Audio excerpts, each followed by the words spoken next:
I'd like to welcome all you guys, congratulate you on being able to do this opportunity, and thank Ariat for the opportunity as well. We're going to have everyone go around the room, as I like to say, and ask Beezie one of the questions that you sent in, whichever is most important to you. Hi, I'm Alice. I did the pony jumpers for a few years, and I'm right now trying to make the switch to doing the bigger horse jumpers. And I'm struggling to learn how to hold correctly to the base, because from the ponies, I sort of have the tendency to, when I see a longer spot, just kick to a long spot. Do you have any tips or exercises that I can do to teach my brain to sort of sit up and hold to the base? Yeah, I think first thing you have to make sure that you and the horse are confident in your ability to actually shorten the stride, so that you don't feel like your only choice is to go with the long one. So, you can do lots of things on the flat with that, practice lengthening, shortening, put some rails on the ground that you can do.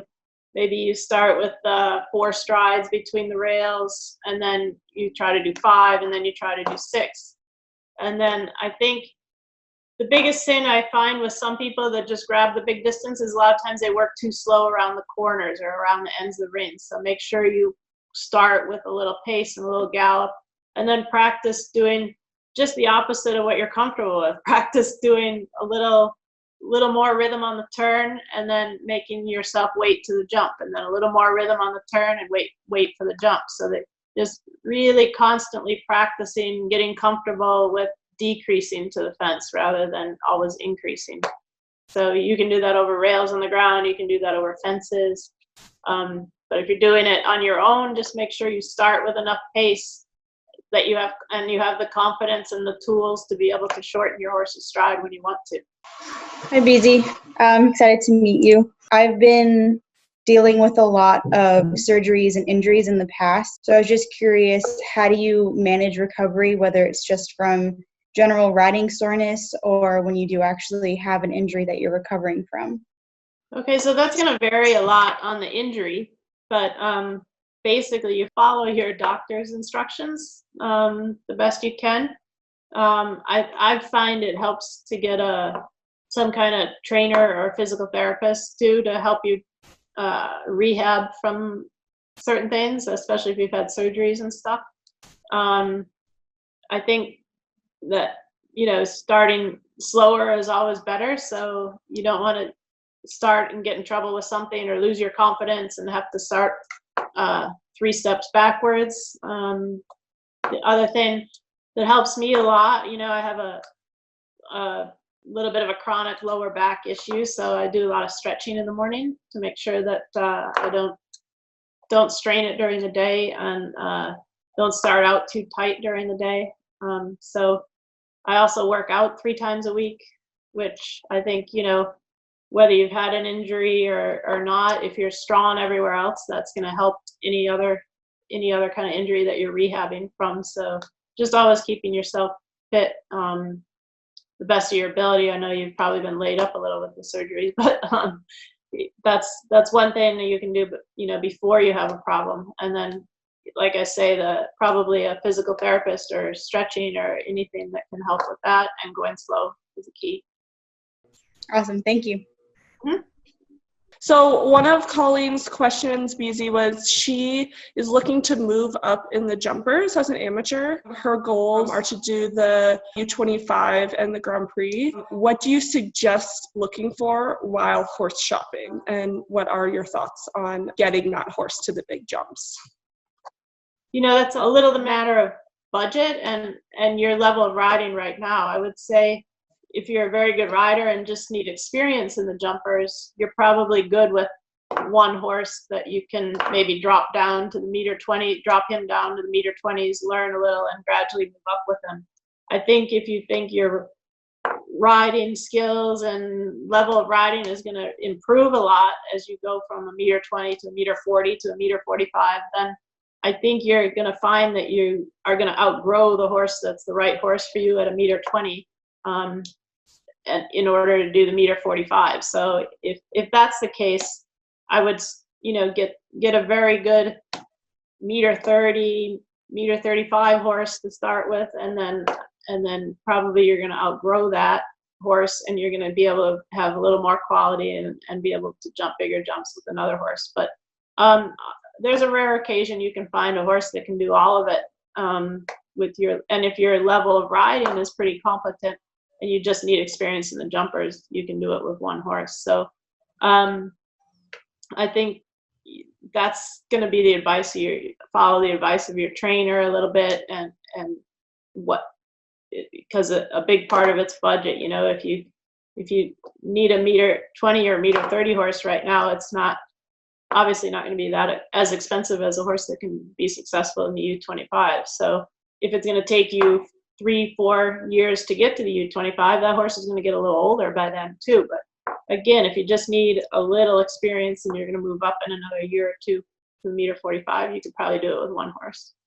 I'm interested in your reflections in the differences in rider and rider development, those who started the United States fashion jumping, which is more 2-point from the get-go, and the European style. Yeah, well, I'm an American and I've ridden in the American system and it's worked really well for me. So I'm a big fan of that. And I see the Europeans getting less and less heavy-seated and heavy-handed as they used to be, now that their horses are getting more blood and more, more energy, basically. I think the heavy seat and everything like that was when they had the colder, heavier horses. The lighter seat is better for a horse with a lot of blood. And for me, I think the holding the horse through the air, they like the horse to jump into their hand. I think that's for a very advanced rider. I wouldn't teach that at a lower level in any means. So myself, I like the American system, and I think it's worked well for us, and I wouldn't change it a lot. Hi, Beezie. It's so great to meet you, and I just want to thank you for doing this. I wanted to know, what was the biggest challenge that you've gone through in your show jumping, riding, and training career, and how did you get through that challenge? I didn't ride a jumper really until I was 17 years old. Okay. So I think my biggest thing was going from smoothness, everything about smoothness and everything being invisible, to really getting the job done and having the bravery and the guts to do everything you need to do with jumpers compared to hunters. So I think I was really lucky with my trainer, with Katie Prudent. She was excellent at putting bravery into people and putting competitiveness in and teaching me how to be much more effective with my riding. So, but it's been an ongoing thing all my career, that it's, I'd probably be lying if I said nothing scared me or anything through my career. There are a lot of things that are scary. When you have a young horse that is doing the first Liverpool, first water jump, first class, there's a lot of firsts and you don't know how they're going to react. And I think, as you're a rider, the same thing. There's a lot of firsts for you. 1.45 meter is a big jump, and 1.60 meter is a really big jump. So I think getting through all of those steps is the hard part. I think that's just a part of it. So don't feel like you're alone in that. Okay. And then just real quick, do you have any tips? You were talking about height. Do you have any tips to help build yourself up to the bigger heights? Just taking it one level at a time is important. Making sure at each level that, okay, you don't have to be winning every class or even placing in every class, but having solid rounds, where you don't feel like you were lost, or, oh yeah, the horse did everything there, or, feel like you have solid rounds and you're a part of that, and you're a reason that you're having the solid rounds. And then I think you're ready to move up. And a good horse is always a big help too. Yes. So I've been lucky with that. But the biggest thing is feeling solid at the level before, and that it's logical that you move up. If it doesn't feel like a logical step, then it's probably not. My question for you is, what kind of skills set apart a good rider from a great rider, and how can we instill some of these skills into the next generation of students? Yeah, I think a good rider and a great rider. A great rider is one with a lot of feeling, I think, for the horse. They have ways of communicating with the horse that they did the right thing or they did the wrong thing. And I think, yeah, and as far as being successful competitively, some people are more competitive than others, but I think that doesn't really, your question is more what's a great horseman or horse, maybe it's somebody that specializes in bringing young horses up or something like that. And I think the difference in that is really they just have a feeling and a way of communicating with the horse that's better than other people. And I think that takes a lot of patience and a lot of, really, really patience is a big thing. Anybody that puts anger or temper into their riding is not going to get that far with the horse. So, and as far as teaching that to people, I think something I use, and I just used it today, but I get on and I ride a horse for a student and let them see what I do and tell them what I'm doing, and then put them on, because the horse should be reacting properly at that, and they can feel that the horse is different and that the horse is doing better. And I find that's one way to do it. I think teaching them, students, feeling for asking the horse to do lateral movements and stuff like that, and then having the horse be relaxed in that, giving them the feeling that they can ask the horse something that's a fairly difficult athletic maneuver and have the horse not get excited about it. Things like that. They just have to work through it a little bit to develop the feeling. And some people get it easier than others, for sure. Thank you. Yep. Thank you, Beezie, for taking your time. My question for you is, what techniques or tricks do you use to calm or focus yourself or even your horse right before a competition? I've been lucky that I don't get too excited before I go in the ring, but I would say the things that I like I don't like a lot of distractions before I go in the ring. So I make sure that all my equipment is where I need it. I make sure the horse's equipment is where I need it, or the groom knows exactly what tack to put on the horse, and that we have a plan of what time the horse is coming to the ring and what time I'm going to get on, and things like that, so that I don't have things distract me, like the horse being late to the ring or the tack being wrong, or I have to go back and get a pair of spurs that I didn't have with me in my ring bag or something like that. So all of that is important.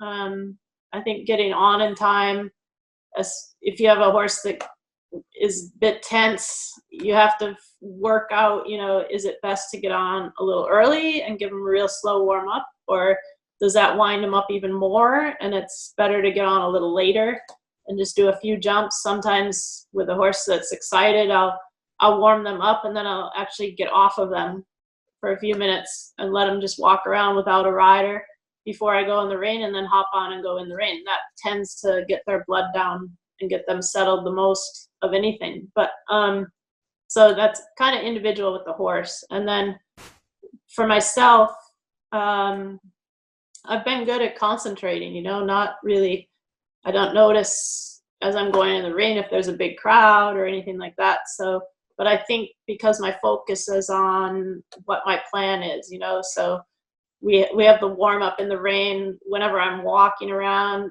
and we have time between fences that I'm doing in the warm up. I'll go over the course in my head, and then right before I go in the ring again, I'll go over the course in my head right down to what my entrance is going to be. So I think all of that keeps me calm, because if I was at the in-gate and all of a sudden I was like, oh my God, I didn't decide where I was going to go in my entrance and all that, that stuff like that would make me crazy.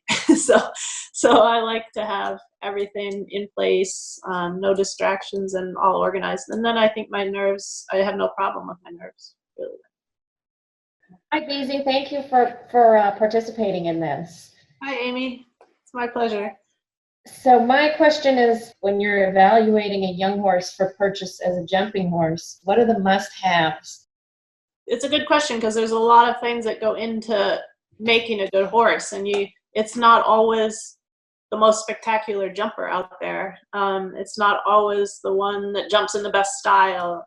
It's not always the one that rides the nicest around the ring. But I think you have, all these different categories of soundness, carefulness, rideability or trainability, temperament, jumping ability. I think that covers most of them. But if you have a horse that's between a 8 and a 10 in all of those, or between a 7 and a 9 in all of those, but maybe not a 10 in any of them, I think you probably have one of the best horses in the world. So I would say you have to balance out.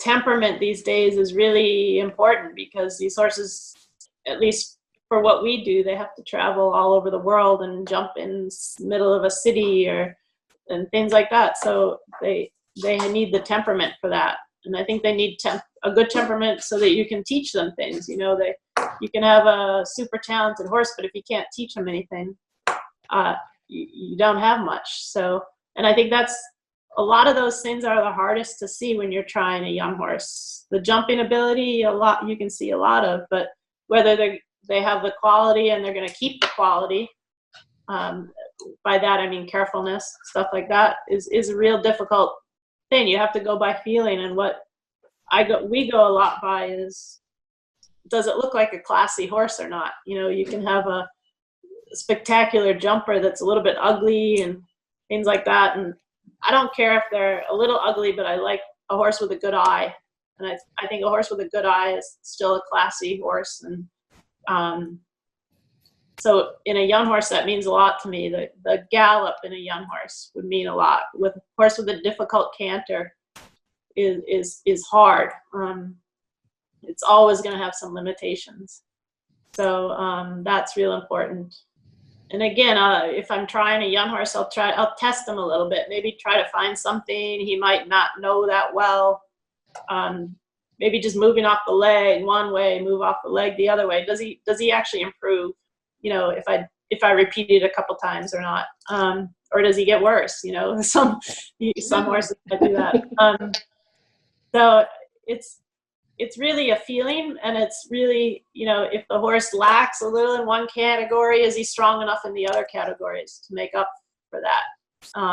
Is a lot of the balance that we look at when we look at young horses. Hey guys. Hi Beezie. Thank you so much for being here. So my question is, when I'm going over a jump, I have a very sensitive mare and I tend to not use my body as much, especially my leg, because I don't want to distract her while going over the jump. Do you have any suggestions on techniques that you would recommend so that I have better connection while I'm over the jump, and especially when I'm coming down and going to my next jump? You want to make sure that your position to start with is correct, that you're able to keep your balance and not use the horse's mouth for balance when you're working on a connection. So any work you can do without stirrups or in your 2-point to make sure your leg is in the correct position. Make sure your leg is tight enough by working without stirrups.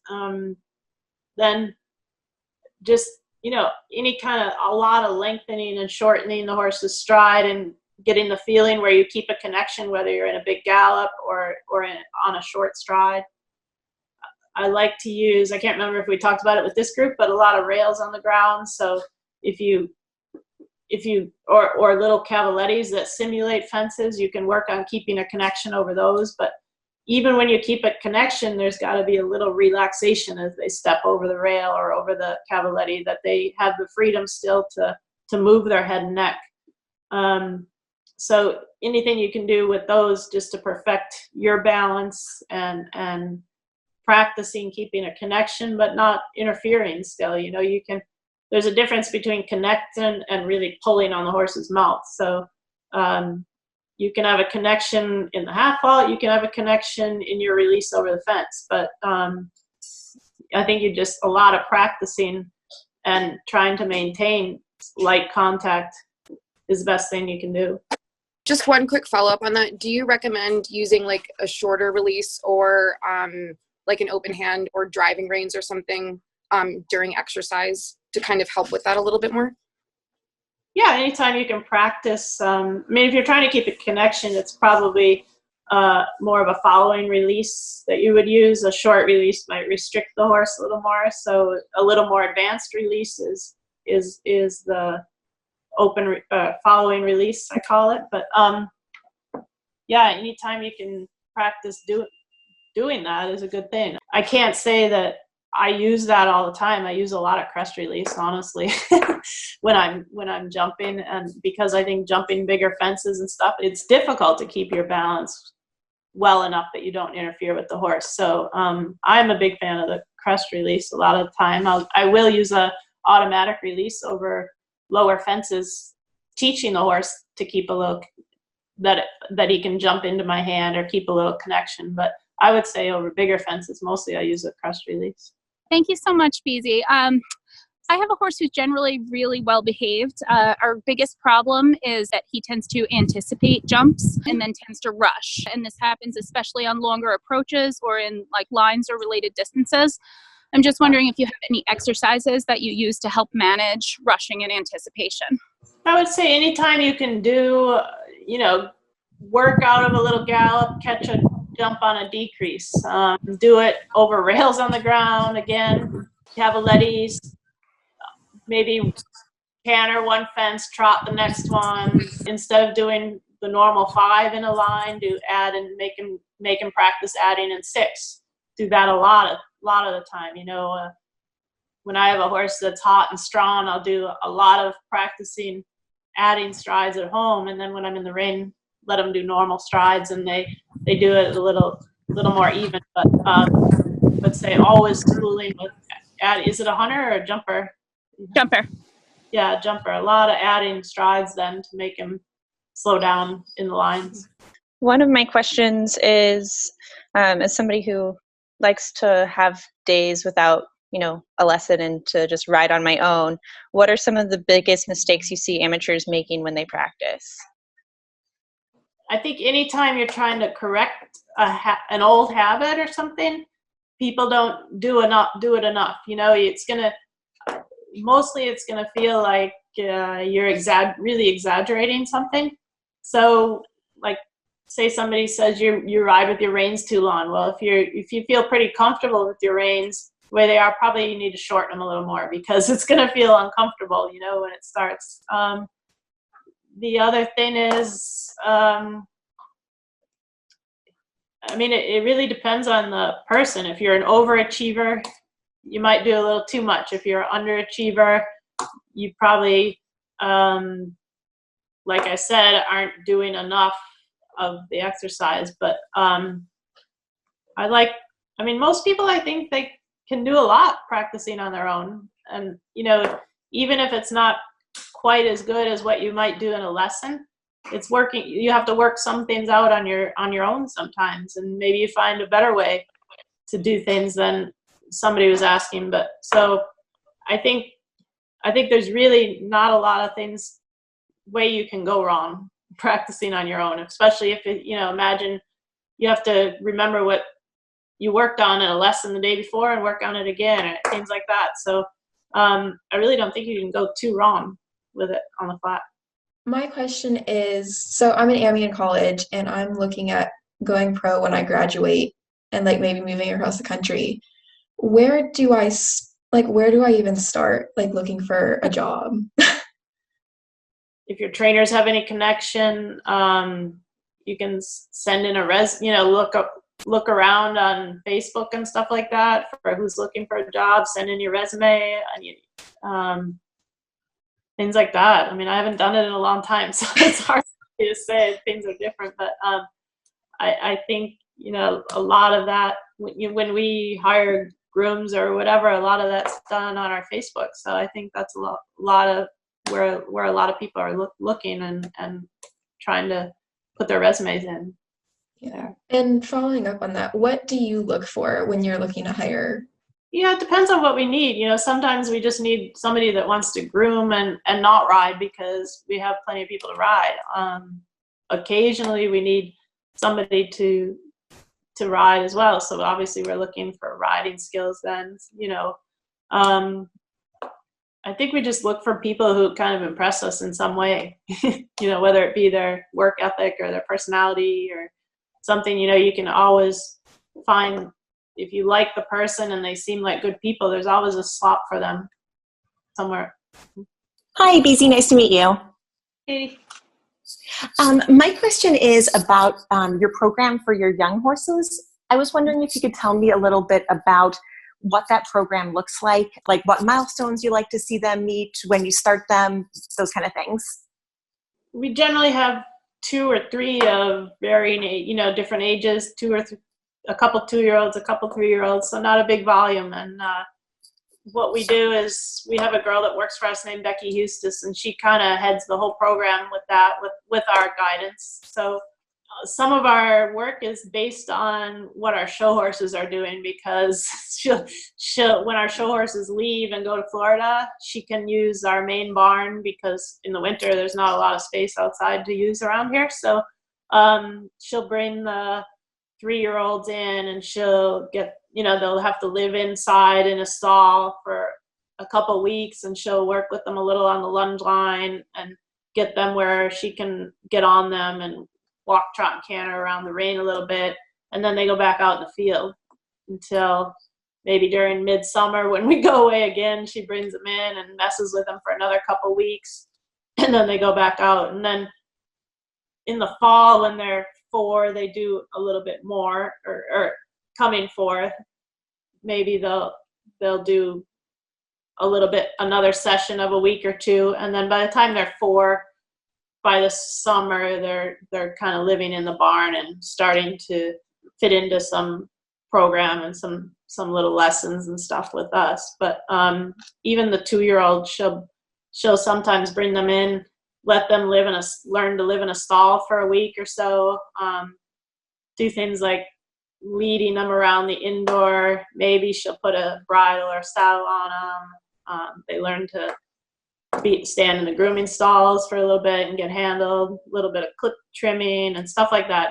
They get messed with, but not ridden as 2-year-olds. So, and then as 4-year-olds, they're doing, maybe we'll take them off the property, take them to a place that's close by. So then they're learning to get on the trailer. They're learning to travel, go to a strange place. And then in the fall of their 4-year-old year, we hope to get them to maybe a little schooling show or 2 here and there. And then by the time they're 5, they start to fit in, maybe go to some of the shows that we go to. Probably not Wellington, unless it's a real special 5-year-old, but even that, I think it's pretty young to go through that circuit. But during the summer, as a 5-year-old, they'll go to some regular shows with us, do little classes. Thank you, Katie, for organizing us, and thank you, Beezie. All of my Connemars have been smaller bundles of energy. They just naturally have a lot of go. I have never had to train a horse to have more go. And do you think that's a trainable thing? You know, at least for the jumpers, you can teach them to be more reactive to your leg, for sure.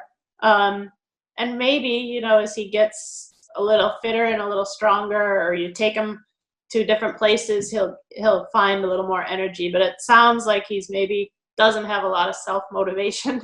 And I think you can improve that. And like you say, the trail riding and keeping him interested in things is a good, you know, doing different things that he stays interested in his job is a good thing. He's probably never going to be like your other ones, because they obviously had it more natural. So I think he's always going to be a little lazier, and always that's something you're going to have to train into him, and he can get better, but you're probably not going to change his temperament a whole lot with that. Yep. Okay, good to know. Thank you. Appreciate it. You guys had great questions. I think this was kind of fun to do, and it was definitely worth my time, so I hope it was worth your time as well, and it feels like it was productive. So I hope you guys got a lot out of it, and thank you for being involved in this. Thank you to Ariat.